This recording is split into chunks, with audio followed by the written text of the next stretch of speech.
Hey, what's up, man? What's going on? I like that intro. Yeah, dude, I saw you bobbing your head. I'm like, yeah, that's the right one. I always try to pick the intro based off of the guest. You seem like a cool dude, so I made a cool intro. So those of y'all that have never checked out this podcast, Leadership Lead, the broadcast, the podcast, we're coming to you every single Thursday and Friday, 5 p.m. We're on LinkedIn, Facebook. I was about to say Twitch. I've been thinking about Twitch, not Twitch, but we're on all the ends and all the Facebooks and stuff like that. What we do on Leaders Lead the podcast. I know you probably look at the title and you're probably thinking it's about leadership. It's about work. We're talking about some boring leadership metrics. That is not the case. We do talk about that stuff. It's important, especially mainly for like some of our sponsors, but what I like to do is I like to focus on the leader within, because I feel like if you don't got your stuff put together the way that it should be put together, you're not living and walking in your purpose. You're not living in a life of joy. You're going to cause hell on the people that you're leading. And I'm not just talking about at work. I'm talking about at home. I'm talking about causing hell in your life. And this week we got Adam Braatz. And Adam is the epitome of that. I've been looking at some of his content for quite a bit, man. He's one of the more engaging content creators out there. He says the stuff that most people want to say, they need to say. Like, he says it. There's been a lot of stuff where I'm like, man, I'm really, really feeling this. I'm really feeling this. I've been wanting to say that for a long time. Like, you inspire me, bro. Oh, man, you're too kind. Yeah. So I got you on this show because I'm inspired by you. I want to learn from you. It looked like we got some viewers already tapping in. You want to tell us a little bit about yourself, brother? What do you want? Should I go for my origin story here and give you the cliff notes, or more recent stuff, or? Yeah. What do you do? What do you do? Well, Who are okay, you? so What's your purpose? so by day I work with the Wisconsin Veterans Chamber of Commerce. You could call it a day job, but it's more of a kind of all-encompassing, for anybody that works in the nonprofit world. There's no 9 to 5. It just that it's not conducive to keeping a nonprofit afloat. But I'm the vice president of communications and programs for the Wisconsin Veterans Chamber of Commerce. Great organization founded by a great visionary and fellow veteran, Saul Newton. Great guy to connect with. He's on LinkedIn. Super inspiring dude. So that's what I do, quote unquote, by day. But additionally, I try to create as much content as I can centered around veteran issues, around veteran employment issues. And I have been kind of balancing that with talking about storytelling and personal brand development, and and I think partly out of a desire to not be one of those like professional veterans, if that makes sense. Like my entire persona is the fact that I served, which is cool, but it's not the direction I wanted to go in. But so I kind of was skirting into all these other areas of content creation and really fighting almost. And I don't know why, the fact that my people are fellow veterans and people who served, and not just vets, but like service oriented people in general. There's people who serve and sacrifice for the benefits of others in their community, for a bigger purpose, whatever that may be. If you're a firefighter or EMT or whatever, those sort of people are my people, and so why shy away? Why shy away from that? So I'm really, you caught me in the middle of this process of shifting my content towards, like, screw it, I'm just going to talk about veteran issues because it's what I know. And these are my people. So yeah, that's what I do. I pretty much work with veterans and on veteran issues veteran employment pipelines, and veteran advocacy 24/7. Oh, I love that, man. Welcome to the show. Yeah, thank you. Sorry, that was super long-winded, but Oh, not at all. Don't you hear the applause? We love it. yeah. I just got this new piece of equipment, man. I've just been dying to use it. Yeah. Is this Stream Deck? No, it's a Rodecaster Pro. Oh, okay. Okay. Yeah. I'll check it out. Yeah. So yeah, man, one thing that just struck the first thing that I ever seen, or the first piece of content that I ever seen of yours were uh I had never heard the phrase brovet. You want to tell me what a brovet is? And this was probably a year ago or something, but Sure. I've been Yeah. trolling you for a while, bro.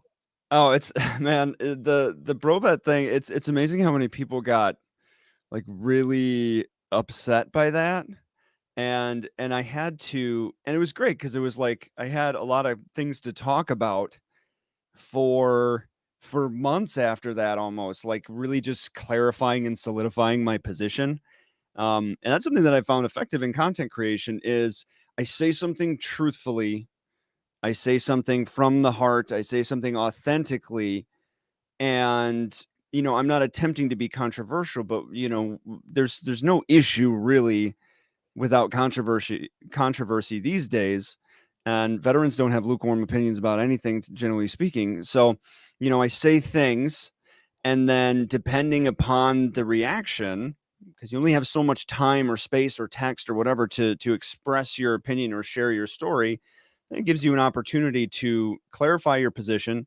to further educate and expand your network, and it just gives you further content. So I created this. I started talking about the brovet, this persona, the person with the wearing the grunt style t-shirt over the grunt style t-shirt. Oh, shit. You You pissed a lot of people off, I bet, with that one. yeah. And I have grunt style t-shirts. That's the thing that and I eventually had to do a video that's you might be a brovet if and most of the video is just the front end disclaimer of me saying like, look, if do you, it's be you, be yourself. I'm not telling you not to be yourself. If you like wearing grunt style, wear grunt style. I'm poking fun at my people, and That's uh, okay. it is, and some people took it the wrong way, and I think probably because it was putting a big old mirror in front of their face, and but if we can't laugh at ourselves, who can we laugh at? But it gave me an opportunity to clarify, to actually educate about things that were important. So yeah. Yeah, no, I love that, and I don't understand, and I saw a little bit of the hate you got. I don't know Mhm. why we make fun of when we're in what branch were you in, by the way? Air Force. Okay, good deal. We make fun of our fellow soldiers, airmen, whatever. We make fun of them all the time. I made fun of and been made fun of for I never forget, I was a PFC in the Marine Corps. I Mhm. went all I spent probably my whole paycheck on getting like 550 cord. I bought a K bar. I had all of this freaking stuff. And they're like, I go to work the next day, and my boss is just like, and he's probably watching this. My old boss, he's like, dude, what are you, a freaking PX Ranger? And I'm like, oh, X-Ranger. oh, that I like whole, that. That's funny. oh, yeah. We make fun of each other all the time. Like we make fun of, the Air Force, right? I remember being in the Corps and, saying, hey, is there the Air Force? Are they're really in the military? And it was just like the way that we poke at Air everyone. Force, man. Yeah, I mean, we it's part of the culture. I mean, we poke fun at each other, and we poke fun at other branches, and I did. You'd call me the chair force. I'd say that you know y'all eat crayons or whatever for breakfast. But the thing is downrange. You know that you can rely on me, and I take a bullet for you. Yes. And I know that I could rely on you and you take it. You know what I mean? Like we can poke fun, but we know at the heart of it, we have each other's backs. Yes. And that is something that after we transition out of the military, there's there's a shift. There's a psychological shift for many people in our community. And I can't I'm still trying to formulate my thoughts on this, Mm, but all of a sudden things become very serious and people become very sensitive. And I noticed that, gentle ribbing of, other veterans turns into infighting in the community, yeah. almost as if we hate seeing other veterans succeed. Like, what the heck is that? And, it goes from this fun place while we're in the service to this not so fun place. And it's like, what, do we not have each other's back anymore? Because I have yours. Yeah. It's a frustrating thing. And I feel like someday I could write a book on it. The whole psychological aspect of transitioning from military service to being a civilian again, to putting on your civilian camouflage and then actually reintegrating. Um, it's sad to see how we treat each other and speak to one another, and the way that people have reacted to some of my posts. And I'm not trying to be intentionally controversial. I'm not political. I'm not, I don't make religious statement. You know what I mean? I'm just talking about veterans issues, Yeah. my opinions on veterans issues. But some of the vitriol that I receive from other veterans leads me to believe that something has changed in them or in our community. And I can't quite put my finger on it yet. Maybe you have insights on it. I'm not sure. Maybe it's always been the same, Hmm. right? Think about it like this. And when you said that, I immediately thought about my father-in-law, Hmm. right? My father-in-law was this proud Vietnam veteran, to the point where if he saw somebody holding up the sign saying that they were a veteran, he wanted to go and make sure that they were in Hmm. fact a veteran. So it's this pride thing that he was holding on. And sometimes I felt like there was too much pride when it came to the service, like so much that there wasn't enough pride for yourself after service. And I feel like a lot of veterans, Hmm. we get out and we lose that purpose. I mean, some of us were told, all of us were told, was not only do you have your country as a burden on your shoulders, but your job is so important that the world sometimes is reliant on you and what you do. And then when we get out, we get told, "Hey, dude, thank you for your service. We hire veterans. Here's your mop. Here's your broom. Go and count this." And Yeah. dude, Yep. I was just in charge of freaking 50 other people, but now you got me sweeping floors. And then I see you, Adam, making this bomb content. I see you killing it, and you figured it out. So you know what?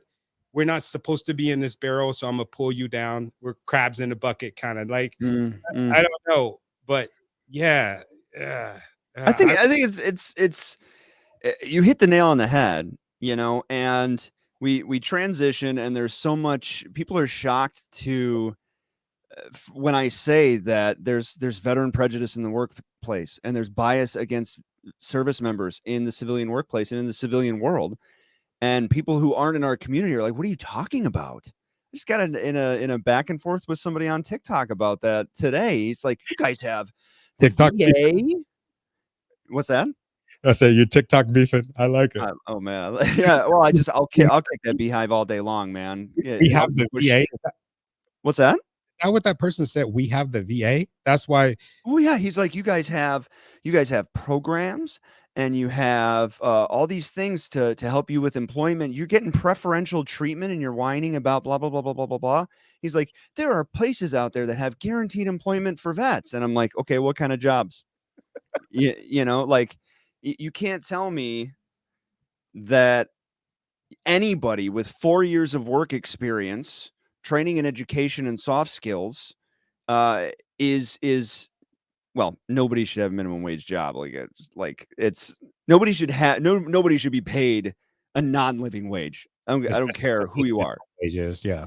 Yeah, but like if you have 4 years of work experience and training and proven success, 4, 8, 12, 20, 30, you're going to lump all those veterans in the same bucket Yeah. and say like, "Hey, we've got some guaranteed jobs for you." Like you said, here's your mop, here's your factory floor assembly line job, here's your delivery job, here's your assembly job, here's all, like here's your entry level labor wage, hourly, maybe full time with no benefits position.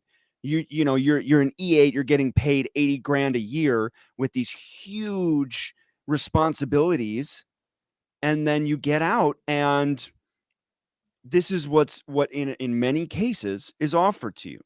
And there's some people that are trained the right way. They get a right mentor. They learn how to translate their skills. They learn how to have a good resume to interview correctly. And there's some people that get those six-figure jobs, that get those C-suite positions, that get those upper-level director positions out of the military. And good on them.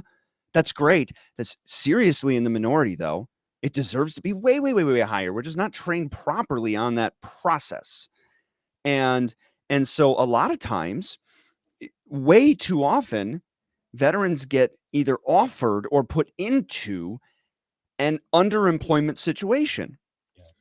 And underemployment is flipping dangerous for a transitioner, because what does a transitioning veteran coming out of a position like you said, right? Like you said, that is, so important. You got 50 people working under you, and the weight of freedom is on your shoulders. The health of the United States and your communities and everything you know and love is dependent upon you and your success as a military member. And you're not just in a job, it's a 24/7 commitment. And then you transition out, and what do you latch your sense of self-worth to? It's your employment. We connect our value to our employment, and then we're offered a minimum wage, part-time labor wage position. Oh, yeah. Oh man, it's frustrating. And that's what I've been talking about a lot lately, and trying to dispel myths and get this bias out of it, because thanks for your service and magnetic ribbons and whatever is not it. That's not it. That's not supporting a veteran. Oh, man. All right, man, you just got me on a soapbox. No, I'm no, gonna no, I love it. push This my is good. soapbox away and No. Go pick it up. Go pick it up and bring it back. Because, dude, this stuff is the truth. And I love that you're so authentic and you're so bold about it, because it's the truth. And if that was the case, that we had all of these freaking programs, why do you see, like, if you look at most of the people that are without homes that are holding the sign, those folks, there's a reason why, whether they are or they're not, there's a reason why it always says veterans, because it's believable. And it's believable because it happens way too much in our society. If you think that we got these programs, ask yourself a question. For those of you that are watching this, you work in HR, and you're just like, hey, we're already serving them. I'm telling you right now, you're not serving veterans we're not serving veterans as a whole. Right. There's a reason why veterans go to the VA and blow their brains out. Not because it's a place of help or it's a place of respite. It's a place that they're going to, and they're constantly being told, hey, do this, do that, do this. You didn't got me freaking fired up. Let me tell you this. I broke my leg, right? I broke my leg, and the VA sent me home, and they said, we're going to call you when it's time to get a surgery. You have to have a surgery, or you're going to have permanent damage. I knew that they sent you home. They sent me home. And listen to that. They never. I knew. I told my wife. I said, babe, we got to figure something out. They're not going to call. What do you mean? They're not going to call. You would think that she would have knew that, because I mean, her dad literally had to get his freaking leg amputated because he got an infection at a VA hospital. Oh, but man, alive. Yeah. So with me, they never freaking called. I had to pay like $30,000-$40,000 to get this surgery, but we have services, right? The VA never freaking called me. And you know what they said? Well, I wish I could remember her name. Lisa or whoever. Well, she was on leave. What? That's okay. That doesn't help my leg situation. Yeah. But we've got programs. First of all, why do those programs exist? Why do the programs exist? Why do we have transition support programs? Why do we have veteran service officers? Why do we have certified VSOs? Why do we have close to 100 veteran serving nonprofits 100 per veteran in the United States almost? Or I'm sorry, one nonprofit per 100 veterans in the United States. Like, that's insane. We have why do we have USERRA? Why do we have legislation specifically aimed at curbing discrimination against past, current, or future service members? Heck, you have legal protections from discrimination if you even express an interest in joining the military at some point. Did you know that? If you say I want to join the military someday and you get fired because somebody doesn't smell what you're stepping in, you have a legal recourse. And those things exist to combat issues, right? They don't just have these things out of nowhere. But it acknowledges, it verifies that there are issues that need to be addressed. However, the fact that these programs continue to grow and expand and increase in number, we've more nonprofits pop up in the veteran serving space overnight than anything else I would imagine. I don't have data to back that up, but my goodness, it seems like, I work in the veteran serving nonprofit space. It's just more and more and more, and become less and less and less targeted and less and less and less helpful. But the fact that it continues to grow and expand proves that there's still a need that goes unfulfilled. I mean, you'd think if we have one nonprofit per every 1,000 veterans, 100. Okay, I got to do the math here, but you would think that they would be able to handle providing them with the support that they need. It would be hard for well-funded, solid organizations. Like, if I only had to serve 1,000 veterans, like, I could take care of them through the Wisconsin Veterans Chamber. Like, if all I had to do was support them, goodness gracious. But that's it's not the way this works. I mean, it's not that simple. And to say like, oh, you've got nonprofits, you've got guaranteed jobs here and there. It's like they're putting Band-Aids on a sucking chest wound and saying, be grateful for it. And you're telling me that there's not bias or discrimination against veterans? I said, thank you for your service and offered you an $8 an hour job mopping up crap somewhere. You should be. What happened to the grateful veteran? You're entitled. You have all these programs that get bent. That's a Band-Aid on a sucking chest wound. Yeah. For those folks that don't know, I'm soapboxing, man. Love it. No, for those folks that don't know what a sucking chest wound, we're talking about like that thing's open, right? We talk blood coming out of it, and you try to put a Band-Aid on it. We got a freaking problem. There's a real emergency, man. Dude, I love the way you freaking operate, bro. This is for me, and that's why I wanted to talk to you. This is what you're doing is leadership. You're encouraging so many people, and they might not say anything, just like me, man. Like I said, I watched you from afar and saw the things that you're talking about, and always I'm just like, man, he's telling the truth. You have no idea how many other people you have watching you and that you're influencing by simply having the courage to be you. And that's why that's the title of the show. I want to read this post. If you don't mind, you did a post today. You cool with me reading that? Oh yeah, absolutely. Cool. So it says, I'm struggling this week, feeling defeated, overwhelmed, uncertain, depressed. It happens to the best of us. And guess what? Feeling those feelings is totally okay. In fact, I recommend it. Feel your feelings, process them, vent, or seek support and encouragement if you need it. Cope in a way that is helpful for you. If you're struggling today, this week, this month, heck, this year, you aren't alone. And I believe we all need to work to normalize talking about these feelings out loud. I hope everyone has a spectacular weekend.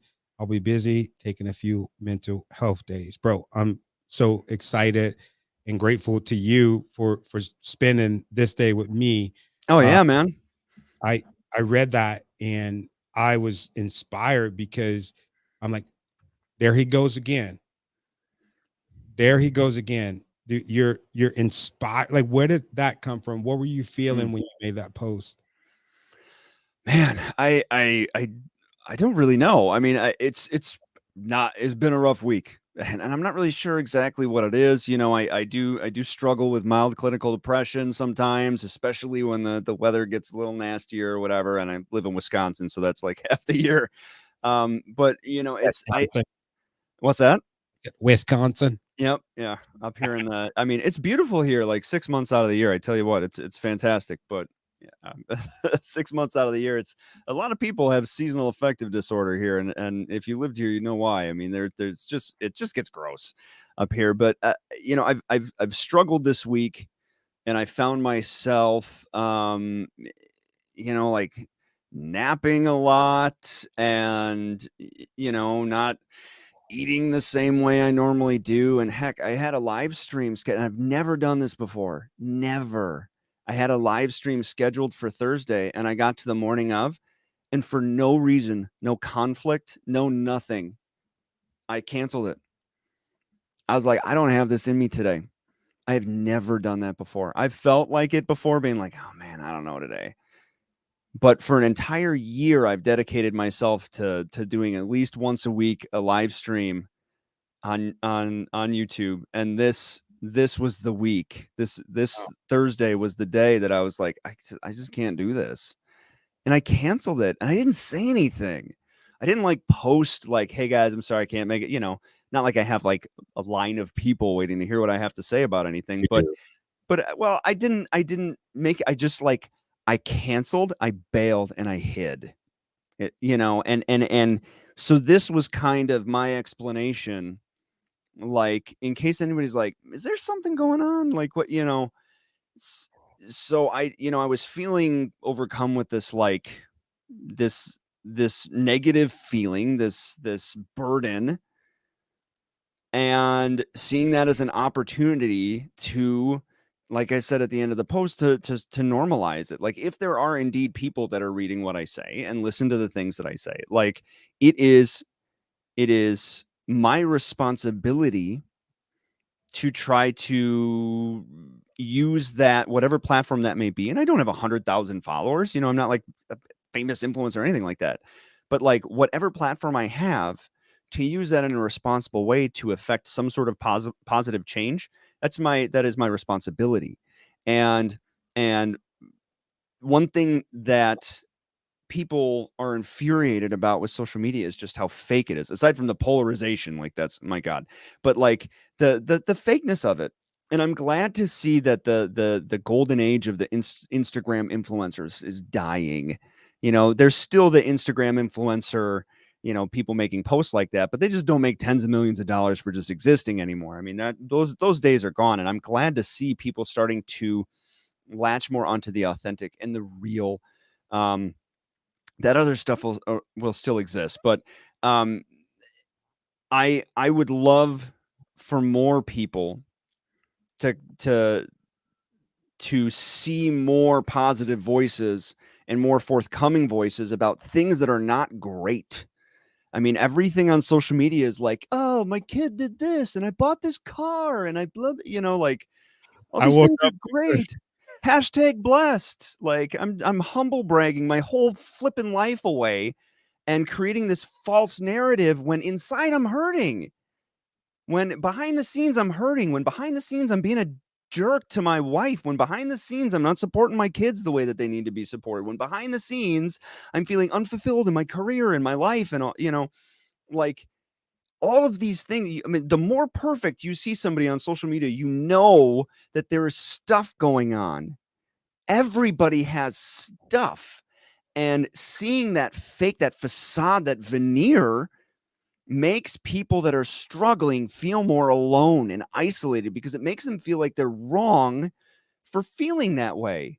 And it makes them feel like they're wrong for existing the way that they're existing. You know, like, I'm having these career issues, or I'm having relationship issues, and look at how perfect those people are. Why isn't my life this whole, like, fear of missing out or fear of unfulfilling potential, or, you know, it makes people feel more alone, and that sucks. And I was feeling alone and I was feeling burdened, and I'm like, it's my responsibility to just say it. I'm struggling. I've had a crap week. There's no explanation for it. I mean, really, there's a mountain of little tiny things that are no big deal. I have my health. I have a great family. Like all these things, I just feel crappy and I can't explain it. I'm struggling. And to share that, hopefully somebody read that was like, you know what? I'm glad to read that because I'm having a rough go too. Or like there's somebody I know that's having a rough time. Like we got to normalize talking about these. It's not even mental health. It's just normal ups and downs of life. But we are conditioned now, millennials, elder millennials, and younger, we are conditioned to push that stuff away and to hide it. Stuff it. Yeah. And then we're surprised that the ones that are actually authentic and forthcoming are blowing up. It's The almost biggest flat. influencers on TikTok or TikTok or LinkedIn or the people that are just coming out and saying it because it's so refreshing, because it Yeah. makes people feel that connection point because it's real. Yeah. Dude. We're, dude, You got me on like massive soapbox today, man. I'm like, I love it because there's two reasons why I'm admiring you. Yesterday was a horrible day for me, man. It was one of those days oh, where I had a migraine. I was stressed. I came into the studio and my migraine was so bad. I was like seeing colors, and it usually oh comes man. from stress. And I like hobbled myself up here and I did my live. And in the middle of doing it, I'm just like, oh my God, this made me feel better. But Mm-hmm. one thing that I admire you for is that you took it a step further. And what you did was you let people know how you were feeling. And it sounds like we were going through it the same day, the same hours yesterday, right? I told the Yeah. people, like my wife, she knew about it. I was just having one of those days, and dude, you just inspired me to start sharing some of that stuff because that's what this podcast is about. Talking about our vulnerabilities because I don't think leaders do that enough. And for those of you that are watching, I mean, is the vice president of was it the Veteran Chamber of Commerce? Is that correct? Did I say that? The Wisconsin Veterans Chamber of Commerce. The Wisconsin, and he's saying like yesterday was a day, man. And I read this post that he did, and it floored me. The other reason why I'm admiring you is because of that mic, man. That's pretty. I like it makes you sound all buttery and crisp. Does it really? Yeah, it does. It's And it's pretty cool. it's the Shure, the MV7. Yeah. The yeah. The NBC. The new podcast one for the people that can't afford the what is it, the SM7B. Yeah. Yeah. It's good. It's a good microphone. I'm happy with it. Yeah, my wife is probably watching like, damn. He's about to go get another mic. Let's see. Let's jump in some comments, man. You got a little time? Oh yeah, of course I do. Yeah, you I know bet. it's 30 minutes, but let's see. Love the background in the convo. Thank you, my Appreciate it, brother man. Pedro. I appreciate it. Pedro is teaching me everything I know about podcasting. Have you checked out his podcast? What's the name of it? X Factor of Safety, the podcast, and then he has X Factor of Safety radio station, actual radio station. He's a cool dude, man. Yeah, he's looked out for me. Everything that I had, I like literally last week we're like FaceTime, and he's like the green button and the whole crayon thing, the Navy trying to help me because he was in the Navy. I'm a Marine, and I'm like this button right here, and he's like, no, not that button. But he's cool. Anybody that's watching and you're thinking about getting into podcasting, reach out to Pedro. He gives out some amazing content. We have Ingor, her content is amazing. Marisol, her content is amazing. She's actually coming on the show. I don't have it written down, but she's coming on the show really, very really cool. soon. And let's see. Thank you for being raw and speaking the truth about what is really going on right now. People feel alone, and they should not. People are hurting, many of them. You're a rock star. You know that, Super right? kind. Super kind. Do you know that? Well, I just I think that's super kind, and I appreciate the kind words and the support. Yeah. No, I'm inspired by you, man. There was another post that I saw you did a while where people were saying that you like stole that you're like stolen valor, like they were going Yeah, at I you like got it. trolling. Yeah, yeah, And and I was just like, I wonder if the reason why they're saying that is because he's not a bro vet. Is because I get told all the time, you don't seem like you're in the Marines. Like, why? Is it because I smile, jackass? Ooh, I said I yep. was gonna say person, but like, you know, that's what. Hey, man, it's your fault, man. I'm gonna blame on the Air Force, but it's almost like with the stolen valor stuff. It's like they Mm. try to pin that on everybody. How did that affect you, man? Well, it just I mean, it just goes to show, the, the tunnel vision we get, uh, when it comes to our opinions. And one of the benefits of being in the military is, for many reasons, is the diversity of the military. It's one of the most diverse organizations on the planet. I was an instructor at enlisted Air Force basic training. I wore that big hat there, and One of the mean and guys. what's that? I said one of the mean guys. Yeah. Well, I like the training part. I like the inculcation, the development, the mentoring part of it. But yeah, I did yell and make people do push-ups. But the sheer variety of people that came in through basic training. I mean, not just people from California to New York to Idaho to Chicago to Louisiana, but we had people from other countries that were naturalizing as citizens through basic training. Mm, We had people from all over the world. So you want to talk about disparate, you want to talk about variable different. I mean, these people are as different as they could possibly be. So you're forced to be in that situation. That's one of the challenges of training in a basic training environment, is you gotta take all these very different people and create a cohesive unit. I think people that do education and training and curriculum development in the military don't get enough love, because that's not easy stuff to do. And the people that do the training, most of it's not in how to yell and make beds. It's psychology and group dynamics and that sort of stuff. So kudos to all those people, because I know how hard it is.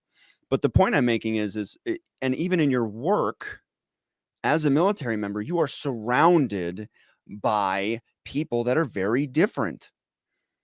All day, every day, you're surrounded by people that are different. And yes, the military, with a slightly higher percentage, leans more in one direction than the other. But those people, their opinions are variable and different. And so you're surrounded by this. And like I said, veteran community, typically they don't have lukewarm opinions about anything. But at least there are different opinions. You get out of the military, you get out of a work environment in which you are forced to interact with people that are different than you, and all of your news comes from a source. And you choose to hang out with people that align with your values, and you choose to read content that aligns with your values and your preconceived ideas and your biases. We all have biases. I don't care what side you're on, everybody has biases. And so we all get into these tunnels and these vacuums of information, to the point where people become angry and militant against other people that are on the other end in the other vacuum, and believe that they're trying to ruin something, when the fact is everybody just wants what's best for everybody for the most part, and we just have very different ways of going about it, and we're being manipulated by the people that make money off us fighting and clicking on stuff and sharing stuff. yeah. But so we got these military members that have very strong opinions. They get out of the military and they end up in these vacuums, these echo chambers, like so many people do. And that's when it becomes dangerous. And in this situation, I was making a post, and I really avoid this now, and for this reason, like I just don't even want to. I don't want to go down the politics lane. So it was a political post, and basically the person said no real veteran would have this opinion, Oh because man. I think this person all the people he served with, all the people he chose to hang out with, all the people that he engaged with voluntarily in his echo chamber. It was so forceful and so deep rooted that the idea of somebody thinking a polar opposite opinion to his was like it was like seeing a giraffe in the street in New York. It was like like seeing an animal out of captivity. It was like, what? That's not possible. And so he's like, well, okay, this person obviously can't be a veteran because no veteran that I know would think like this. And so he immediately leaped to stolen valor. Yeah. And the guy went on a campaign, fire and brimstone, man, just he'd outed me, and I could have, I blocked him in some places and he'd show up in my email or he'd show up this guy would not give up because he thought that he had somebody with some modicum of influence or a following that was trying to, pull the wool over people's eyes and pretend he was something he wasn't. And I get the passion behind that, but he was mistaken. And so eventually I decided to do something that I would never recommend that anybody do. I don't know why I did it, but I FaceTime with him. And Wow. I took the troll. Did you put your campaign cover on? I went face to face and I started rifling through my boxes and I'm like, here's this award, here's this award, here's this medal, here's my DD-214. I'm going to cover my social. Like, here's my shadow box. Leave me the hell alone, right? Yeah. And he was like, okay, I get it. You are a service member. And we ended up having, I wouldn't call it a good conversation because I was hurt, but I tried to understand where he was coming from. I wasn't hurt. I was like miffed, but like I was trying to understand and try to get him to understand. And he ended up making a public apology. Of course, the guy has two followers, so didn't really go anywhere, but he did go onto my threads and say like, look, I'm sorry, he was right. But I remember I told him, I was like, look, man, we all get into these echo chambers. I get it. And we surround ourselves with people that align with our values. But like, for me, most of the people that I hang out with, even in the veteran community, feel this way. So there's this entire other world of people out there that you couldn't even comprehend exist because they feel differently. Just know like it's a 50-50 thing, and it doesn't have to be oil and water here. Like, and when you lash out to at other veterans, when you claim stolen valor when it's not really a thing, when you so loosely throw around such a serious accusation at somebody who's just trying to do right by everybody and educate people, like, it cheapens all of us. When veterans fight publicly, it cheapens all of us. It makes us all look bad and stupid and immature. And I said, look, man, I appreciate the public apology, but like, what would be really impactful is for you to not do this again to anybody else and to maybe take a step back and open your worldview a bit. Yeah. And I'll try to do the same. And it ended up being like, he left me alone. He made an apology, but like, boy, I mean, this guy tried to ruin my life for like a week. Is he still trolling folks? I don't know. I have no idea. Dude. I don't know. I'm glad he left me alone. I hope that our conversation inspired at least some modicum of understanding in him.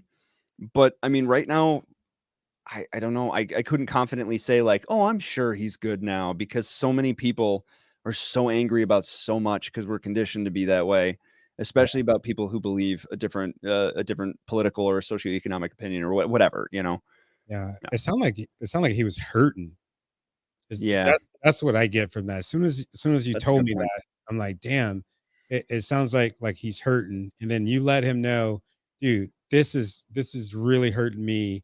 And here it is, that you're wrong.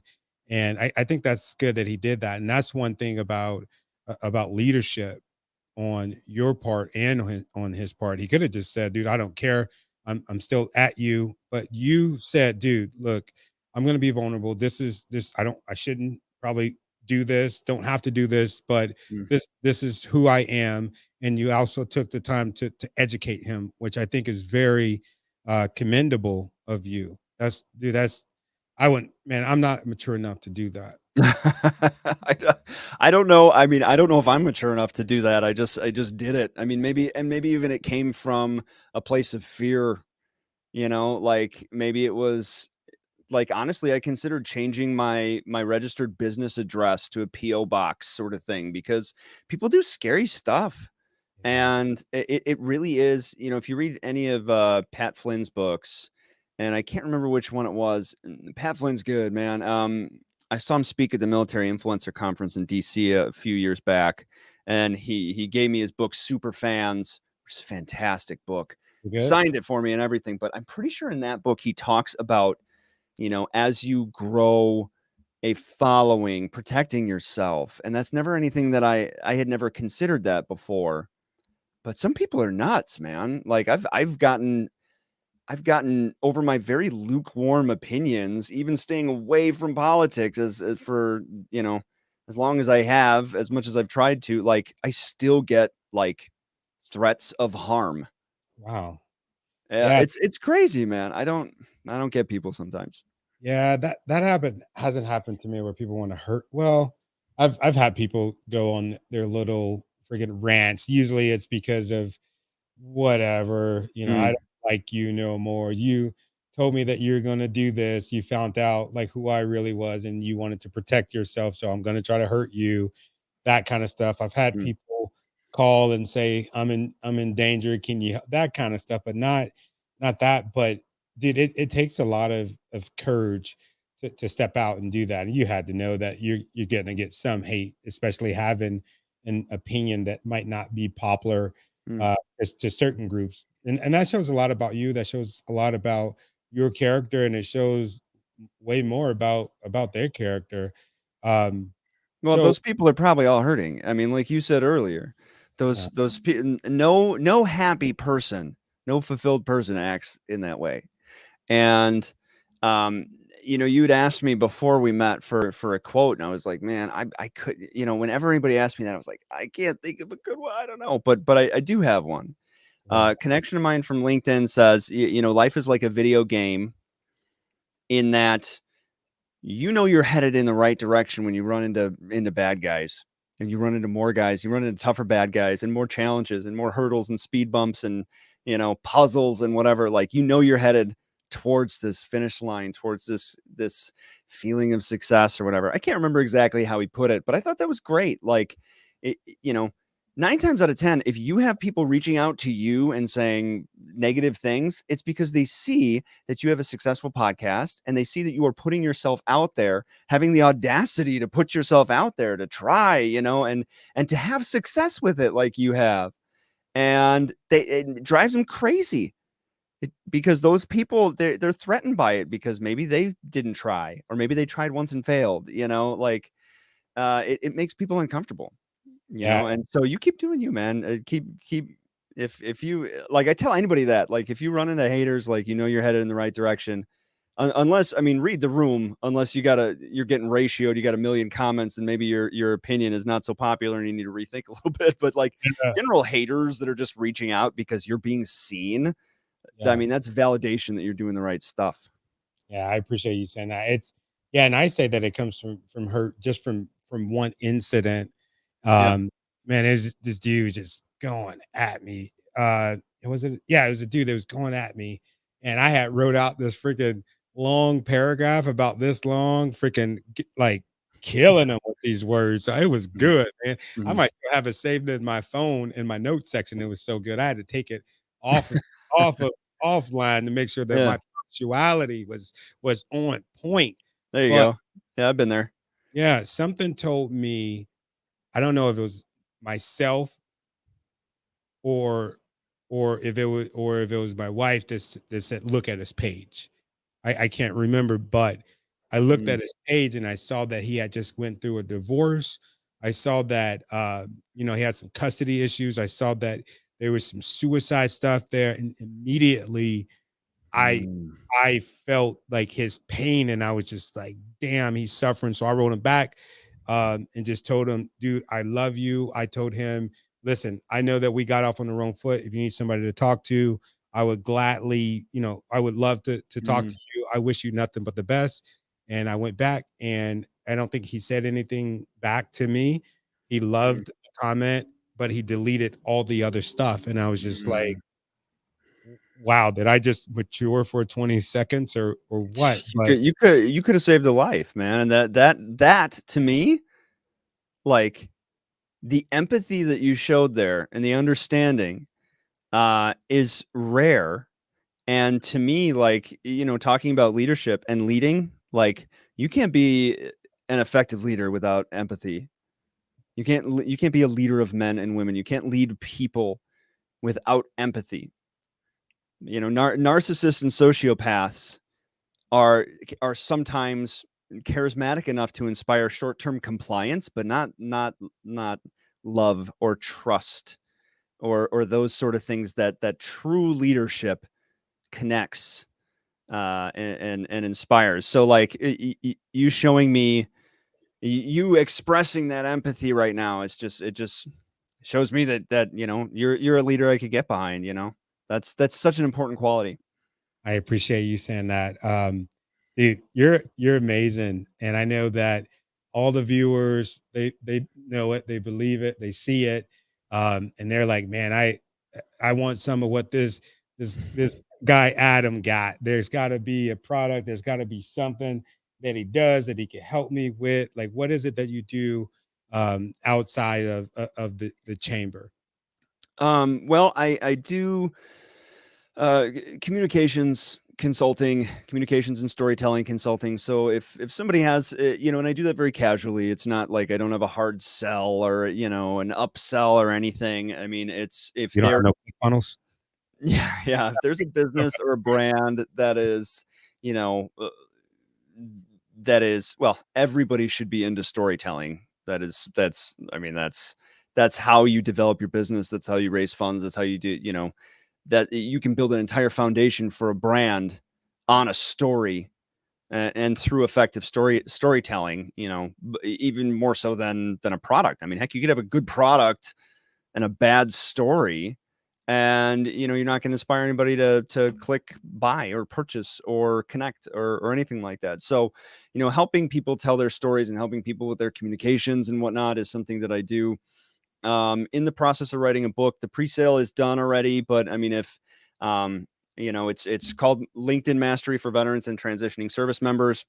Very in-depth analysis on how to create a brand on LinkedIn as a veteran, as a military member, as a transitioner to grow your career, grow your brand, grow your business, whatever. LinkedIn's still such a very effective tool, and nothing's happening to that. Like LinkedIn is going to be the king and the queen and the emperor all at the same time in this space for quite some time to come. And there's a lot we can learn about best practices that applies to other social networks by mastering that. So when that comes out, just, I guess, read it, I guess, and spread the word. But, other than that, I mean, I don't have a product.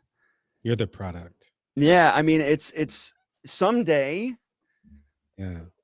someday, I mean, I would much rather educate and inspire and help people.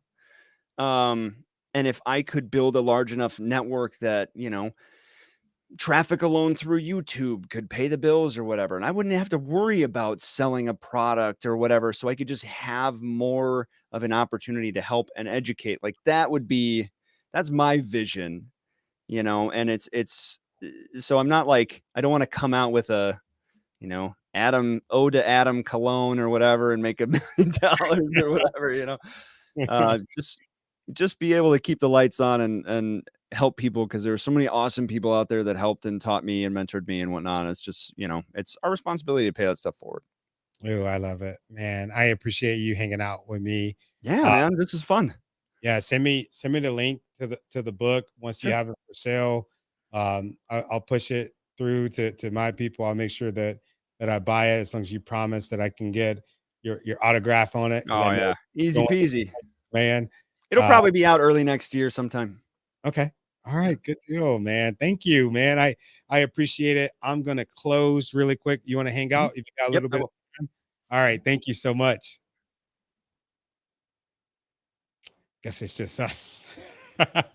Oh man, I am I'm super grateful to Adam for blessing us with his story. One of the things that I was learning, I'm over here taking notes about him, and I just got an amazing idea. I guess I'll keep that to myself. But Adam inspired me, and one thing, if I'm dealing with something that's important, if you're dealing with something, it's important to let people know. And the reason why you want to let people know, not just to be one of those people that are, playing that game, who could be the saddest, right? But letting people know in your circle, out of your circle, because we really do need to normalize saying today is just one of those days, right? We've normalized everything else. We've normalized saying my knee is hurting, my back is hurting. That's all cool, right? But we don't say that I feel sad. We don't say that I'm hurting. And what happens when we don't say that? We don't get the help that we need. So if you're watching this and you're struggling, tell somebody. If you have the courage to tell somebody, you have the courage to do what Adam did in his post. It's not just about you saving you, you're saving other people. And that's what this is about. There's a great man that I know. He always says there's unity and community. The first time that I heard that, I'm just like, oh, that's cheesy. But dude, I get it. There is unity in community. And that's one thing that I picked up from Adam. What do we got next week?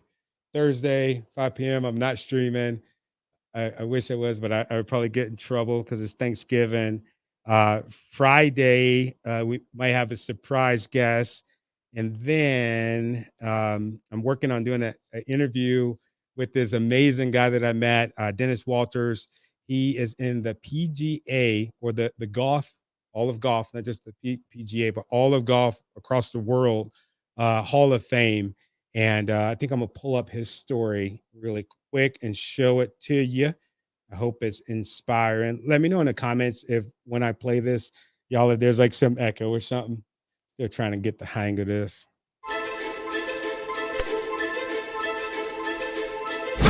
Dennis is an inspiration to anybody who sees him. You look at him and you say, wow.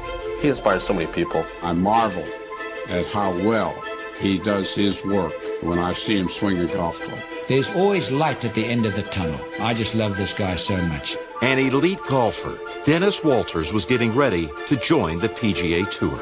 He's a great high school player, great junior player. He went to North Texas State University and played there for them. His goal obviously was to get to the PGA Tour. But I believe that Dennis Walters would have been the finest player ever to come out of the state of New Jersey. And then suddenly, something happened that changed his life forever.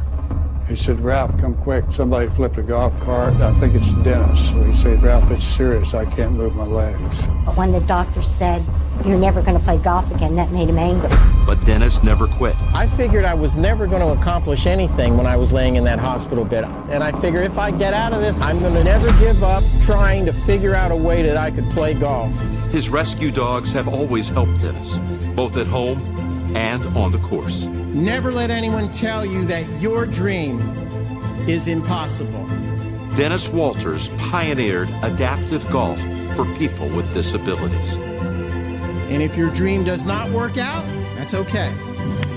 Yeah, baby. Get a new dream.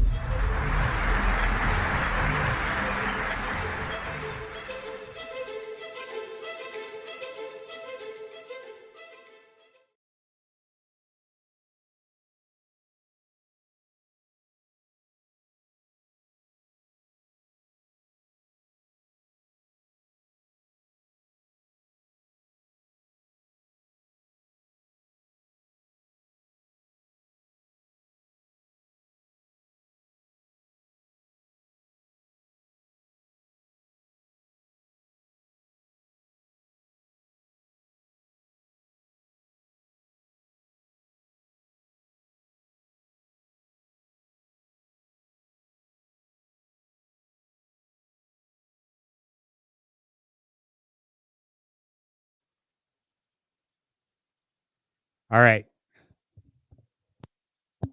Oh, can you hear me? All right. Y'all take care and have a good week. Bye.